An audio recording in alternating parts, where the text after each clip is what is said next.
So hello guys, welcome to back to my YouTube channel. তো আমি এখন এসেছি মাঠে, ঠিক আছে। তো তোমাদেরকে মাঠের কিছু জিনিস দেখাবো, তোমরা দেখবে, ঠিক আছে।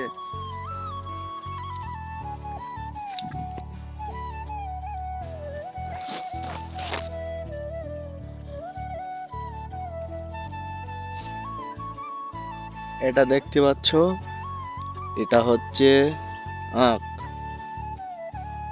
আখ এখন কিছুদিন হলো বসকেছে, আর এখন আছে মাঠে।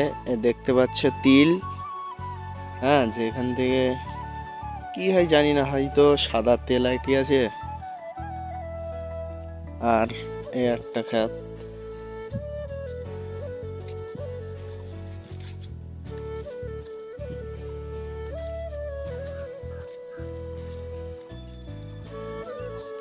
আর এটা দেখতে পাচ্ছ, এটা একটা লাউ, ঠিক আছে। এটা বীজ করা হবে, দানা, এর থেকে দানা নিয়ে